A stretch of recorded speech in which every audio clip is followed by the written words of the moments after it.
Good afternoon. Welcome to Jim Munley's World of Weather. Clicked on to long-range weather forecast discussion for March 25th to April 8th.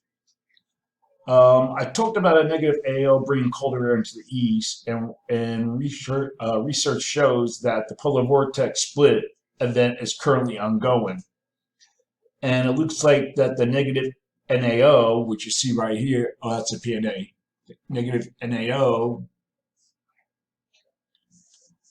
it's positive now, but it'll trend negative, and down towards the end, it goes briefly positive, but then negative again, is going to pan out. And the storm moving across central and eastern states, that'll be like tomorrow, so will bring colder air from the west into the east before a clipper moves out of central Canada on March 25th. So we'll take a look at that at the surface. Take a look at the surface. We'll go to March 20th. That'll be Friday. Okay, you see this clipper system right here. You see it. That'll bring colder air. I lost my place where I'm looking at. We'll move out of central and ensure below normal temperatures across the Midwest and the Appalachians and the Northeast. And this is an NAO pattern with low pressure across the Northeast. It supports colder air, which will cause concern for snow across the interior Northeast, potentially extending to near Boston, which European shows. So we'll take a look at that. We'll go back here a little bit. You can see that we get to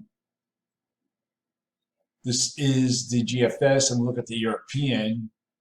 You see where the freezing line is here, and then we'll go later on into Friday. The freezing line is to the north, so there still might be some snow across Boston area, and that'll be around Sunday. So you can see some snow here across that area.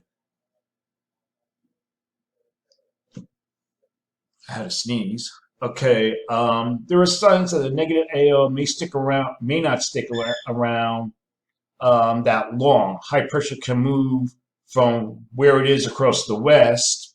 We'll go back to our maps.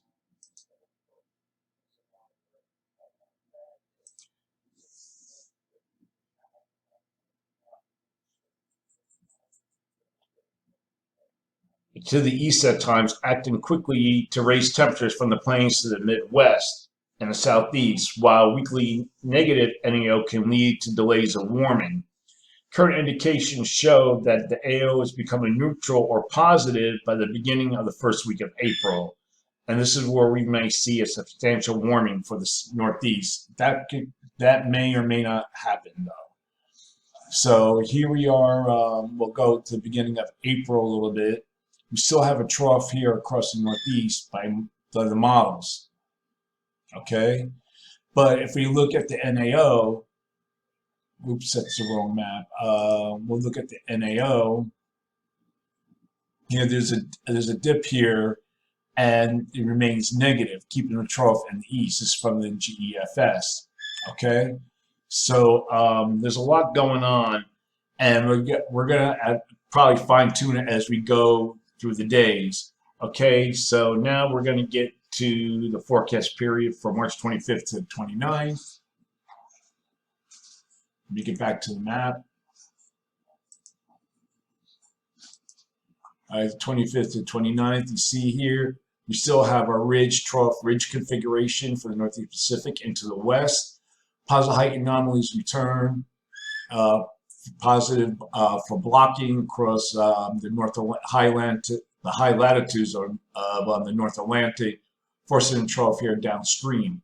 This is also supported by the negative PNA and positive PNA and negative NAO. You got to get straight which is positive, which is negative.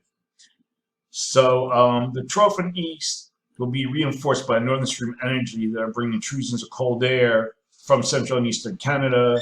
This will lead to a cooling and drying trend across the Northeast, which possible record-setting warrant for the West as the warrant spreads eastward with time. So we're going to go look at this map, and we're going to go to the 29th, the end of the period. You see we have our ridge here, still trough remaining here. So there could be warming that'll occurring later on, but I'm going to show you. Okay, now we're going to look at the period from March 30th to April 3rd. We still have our trough here. I think the pattern looked more like this, trough, but teleconnection remains unchanged with the positive PNA and negative NAO. Blocking remains here near Greenland with the trough further south across the northeast. So I'm forecasting for this period above normal temperatures here. Calling for anomalies to be about 4 to 10 degrees at least, can be even higher in some locations here. It gradually spreads into the Mississippi Valley. And then we have below normal temperatures here with anomalies near 4 degrees below normal. And for precipitation, calling for above normal precipitation here, probability of occurrence 35%. And we have below normal precipitation forecast for the southern plains, probability of occurrence is near 40%. Now we're going to go to the period for March 4th to the 8th. And we're going to have a zone of flow with below normal heights cover much of the nation. A transient flow is forecast. There's still a negative NAO with a trough that will move through the west central states and a zone of flow here in the east. And we'll take a look. Oh, do I have it? Oh, I think I closed it before by accident. Okay, I was going to show you the PNA, but we looked at that before. So for this forecast period, I'm calling for below normal temperatures here and for this region. And the anomalies are forecast to be near 4 degrees below normal, maybe a little bit higher here. And for precipitation, calling for below normal precipitation here, probability of occurrence near 35%, and above normal precipitation forecast for this region, probability of occurrence is near 40%. So that's the long range weather forecast discussion from March 25th to April 8th. Thanks for coming to Jim Munley's World of Weather, and have a good day.